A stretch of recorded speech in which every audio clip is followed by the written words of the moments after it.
আফগানিস্তান পাকিস্তানের সীমান্ত রক্তাক্ত। একাধিক সীমান্ত চৌকিতে দুপক্ষের মধ্যে হামলা পাল্টা হামলায় উত্তেজনা ছড়িয়েছে দক্ষিণ এশিয়ায়।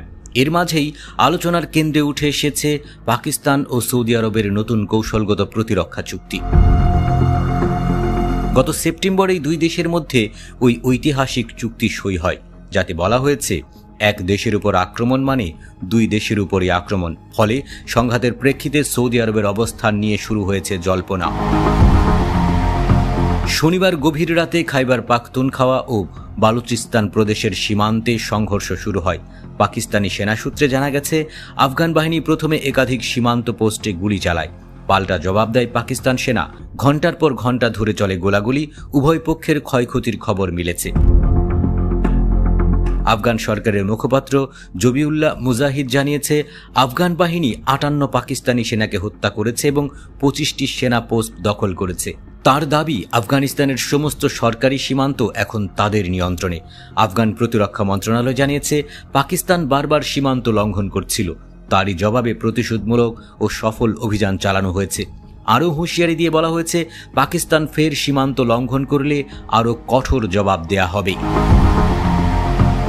পাকিস্তান দীর্ঘদিন ধরেই অভিযোগ করে আসছে, আফগানিস্তান তাদের ভূখণ্ড ব্যবহার করতে দিচ্ছে তেহরিক-ই-তালেবান পাকিস্তান টিটিপিকে। এই দলটি পাকিস্তানের ভেতরে বহু হামলার জন্য দায়ী। মার্কিন গবেষণা সংস্থা ACLED এর রিপোর্ট অনুযায়ী 2024 সালে টিটিপি পাকিস্তানে 600রও বেশি হামলা চালায়। পাক আফগান সীমান্তে রক্তক্ষয়ের ঘটনায় উদ্বেগ প্রকাশ করেছে সৌদি আরব। দেশটির পররাষ্ট্র মন্ত্রণালয় এক বিবৃতিতে জানায়, পাকিস্তান ও আফগানিস্তানের সীমান্তে চলমান উত্তেজনা নিয়ে আমরা গভীরভাবে উদ্বিগ্ন।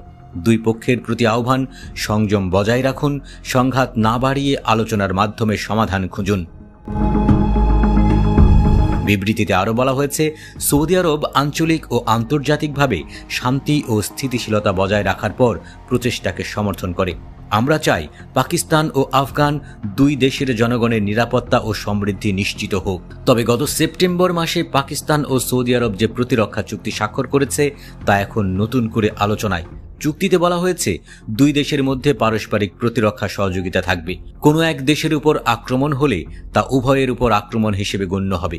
বিশ্লেষকদের মতে, এই চুক্তি সৌদি আরবকে কার্যত পাকিস্তানের কৌশলগত রক্ষক হিসেবে প্রতিষ্ঠিত করেছে। যদিও সৌদি আরব এখনও পর্যন্ত সামরিক হস্তক্ষেপের কোনো ইঙ্গিত দেয়নি, তবু তাদের এই প্রতিশ্রুতি ইসলামাবাদের জন্য বড় আশ্বাসের বিষয়। বিশেষজ্ঞদের মতে, সংঘাত যদি আরও বাড়ে, রিয়াদ চাপের মুখে পড়তে পারে। পাকিস্তান আফগান সংঘাত নতুন নয়। সীমান্ত বিরোধ, অভ্যন্তরীণ সন্ত্রাস এবং রাজনৈতিক অবিশ্বাস সব মিলিয়ে সম্পর্ক বরাবরই টানাপোড়েনপূর্ণ। কিন্তু সৌদি পাকিস্তান প্রতিরক্ষা জোট গঠনের পর এই সংঘাতের প্রভাব এখন শুধু দুই দেশের মধ্যেই সীমাবদ্ধ নয়, গোটা অঞ্চলের স্থিতিশীলতার জন্য বিপজ্জনক হয়ে উঠতে পারে। এখন নজর সবার রিয়াদের দিকে। সৌদি আরব কি কেবল শান্তির আহ্বানই জানাবে, নাকি চুক্তি অনুযায়ী পাকিস্তানের পাশে দাঁড়াবে? আপাতত রাজকীয় নিরাপত্তার মাঝেই কূটনৈতিক চাপ বাড়ছে, আর সীমান্তে বন্দুকের শব্দ এখনো থামেনি।